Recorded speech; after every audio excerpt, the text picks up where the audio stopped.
Russell joins me for another installment of Police and You. Officer Russell, great to have you as always. Thanks, it's a pleasure being here. Good morning, Trinidad and Tobago, on behalf of the Commissioner, Deputy Commissioner, First and Second Division Officer to Trinidad and Tobago Police Service. Good morning. Indeed, we are treating with road safety today. Up to yesterday, myself, Nakisha, one of our colleagues, we're going out the road to do some interviews, man on the street. And right there on Abercrombie, a man is doing the most. I say, like, this man feel, you know what I feel, and I'm saying to myself,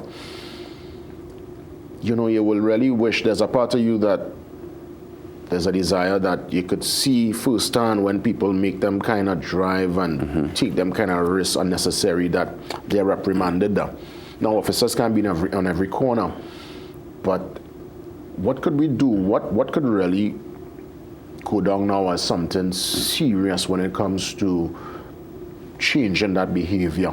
I know culture is one of the hardest things to change, and we've been lawless for a long time. But some folks are still doing the most, officer, and they seem to get away with it all the time, you know. Yeah. That's what I feel. I feel hurt.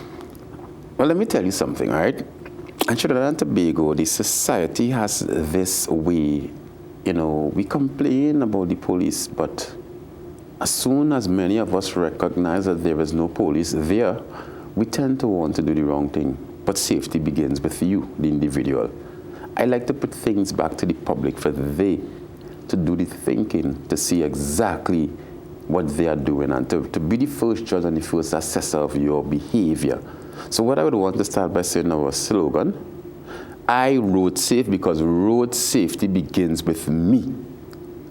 I road safe because road safety begins with me. So it starts with you, the individual. You have to make that first decision to drive safely. I mean, I hear you, and it's a fantastic campaign, beautiful words, but let's deal with the reality of the day. There are folks who, that flying over their head, Officer Russell, you know, that they're not taking that to heart. There are consequences for certain actions, and for some reason they're lacking when it comes to the road culture. People still going up the shoulder, man still doing the most on the highway, overtaking where you're not supposed to on a main road. And there are officers who are sometimes parked on the highway especially, and men go zoom, and I'm yet to see an officer run down a man. All right, no. With lights on and tell him pull aside, and what is this? Even truckmen too, doing the most. Truckmen and deliverymen too doing the most. Definitely. Now, let me tell you something, in our attempts to go forward and modernize the police service, the way we measure speed now is by use of our speed guns. So not every patrol car may be so equipped with a speed gun on board.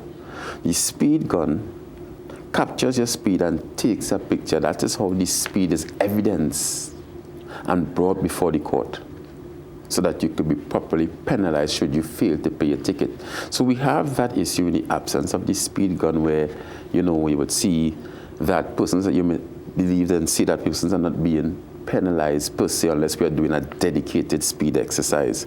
But under public safety, in one of our pillars in the TTPS, we are looking at procuring more speed guns because we want to have improve that road safety and traffic management.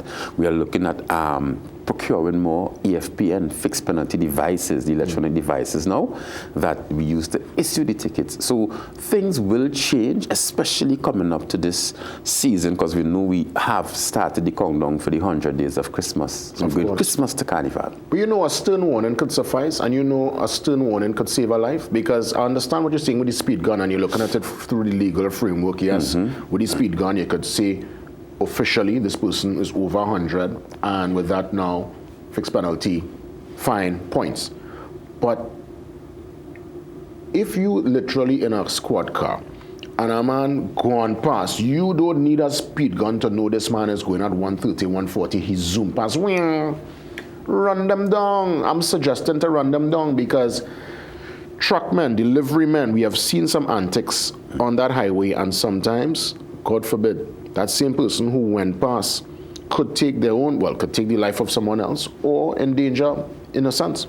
Definitely, and some persons we could even lose our lives running them down as well, because most of Trinidad and Tobago drive with their ACs on, the music would be up, so sometimes persons are hearing the siren, some of them refuse to move, some of them not even moving when they hear the siren. Yeah. So, again, we need to do the right thing in the absence of authority. Do the right thing because it's the right thing to do. And we must understand speed can thrill, but speed can also kill. What we need to do in Trinidad and Tobago is start putting ourselves in that other person's position. What if that person who is speeding injures your family? We have taxi drivers that are driving on the shoulder with a vehicle with 7 passengers. What's your advice to passengers in a vehicle where the driver's doing the most? The passengers need to tell the driver, driver, excuse me, you need to slow down, please. Because remember, that is your life, Sometimes drivers just tell them is either shut up or come out. Or come out. Yes, the drivers just give them back lip, Yes. And everybody else just stay quiet. So here what? You dial the TTPS.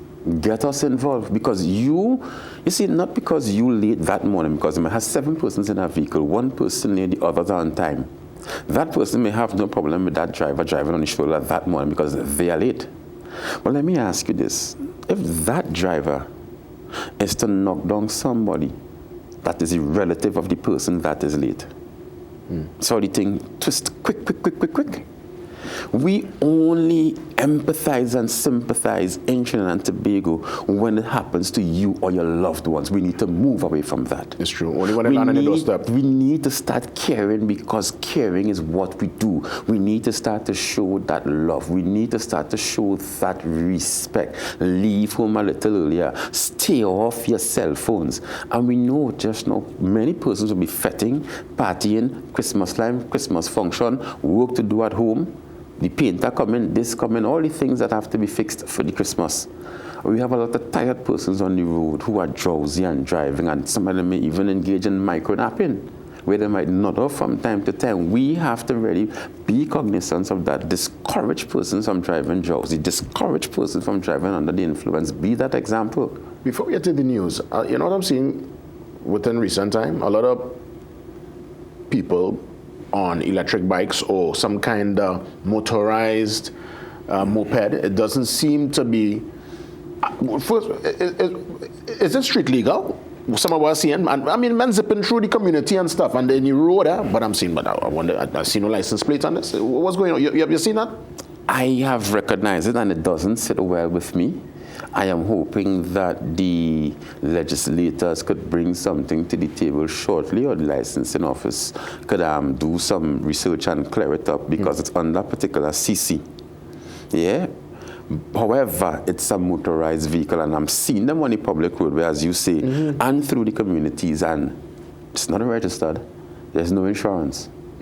So I think it's something, and I'm happy that you raised it, because I tell you, it doesn't sit well with me. So it's something we really need to look at quickly before an incident happens. Well, Officer Russell, I want you to stick around. Let's head to the news, and I want us to come back and treat for some more major talking points. And by all means, always very much impactful conversation every Thursday. Police on You. Myself, Officer Russell, we come back after the news.